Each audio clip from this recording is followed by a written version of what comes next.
Samsung returns to the flagship game with the latest in their Galaxy S line, bringing a familiar but further refined body that is even edgier than ever. It's Joshua Vergara, what's going on everybody, and this is the Samsung Galaxy S8 and the Galaxy S8 Plus.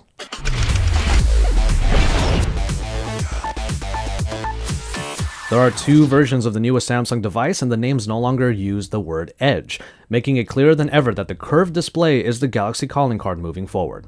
The Edges have the usual tropes, like the Edge UX or any of the features that the Edge brings to the table. However, it's less about that and more about how these curved displays defy logic. The Galaxy S8 crams a 5.7-inch screen onto a body that feels much smaller than that leads on, and the curves come down to meet the hand better than ever. However, for the Samsung Galaxy S8 Plus, it manages to cram in a 6.2-inch display onto a body that feels kind of decent to handle in one hand. And a few things had to change in order to make this happen, mainly a resolution shift to 2960 by 1440 for an aspect ratio of 18.5 by 9. And the Galaxy S8 Plus manages to get a little bit taller rather than wider in order to accommodate this change. Another change comes in the removal of the hardware key. Yes, this is actually happening, folks. The hardware home button is now gone by the wayside, and even the Samsung logo at the top is gone as well. On the back now is the fingerprint reader, and while it doesn't feel too bad on the S8 Plus makes it feel awkward because you have to reach for it. And the change towards more display means soft keys, which means a nav bar and customization. Speaking of software, the latest addition to the Galaxy suite of apps is a whole new layer of assistance called Bixby. Bixby is a little bit like Samsung's version of Google Now and voice search, and it can be triggered with yet another hardware change, a new button underneath the volume rocker. Our time with Bixby only really showed the splash screen where contextual slides are shown, including news stories and calendar entries. However, further actions are available, especially with voice input, which we saw in a demo. Functions here included changing the brightness or taking a selfie, and a new layer to the camera is available now as well, as Bixby can use the camera to scan not only words, so you can translate among dozens of different languages, but you can also find product information for pretty much any item.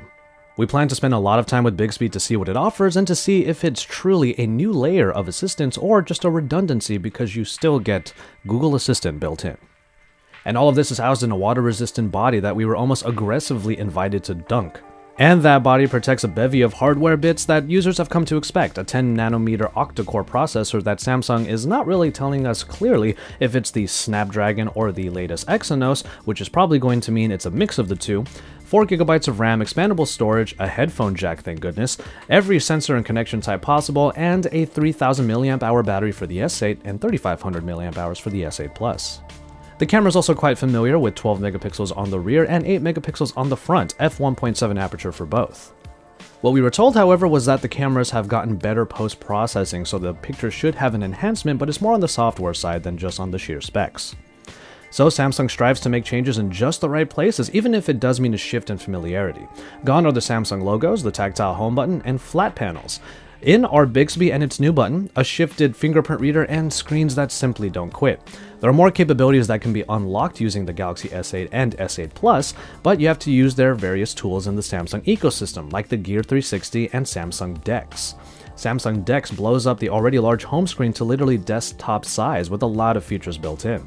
All of these different pieces will be covered here at Android Authority, and we encourage you to check out those pieces of content and video. Our first look at the Samsung Galaxy S8 makes us really excited to get our hands on the review unit sooner rather than later, but the release information currently puts pre-orders at March 30th, with the phone making it to you on April 21st. Keep an eye out for our full review and our final thoughts on the Galaxy S8 and the S8 Plus in the coming weeks, and you can also see all of our comparisons, our quick looks, and reactions to various features of the Galaxy S8 here in the next couple of days. After that, you can actually see a little bit of behind the scenes at the actual Samsung Unpacked event if you head over to my channel, Tech and Tea, and you can find that link in the description below, so you can find some BTS down there. And from there, you can keep it tuned to Android Authority for our future full reviews and comparisons of the Galaxy S8 line, and you can keep it tuned here and subscribe to the channel if you haven't already, because Android Authority is your source for all things Android.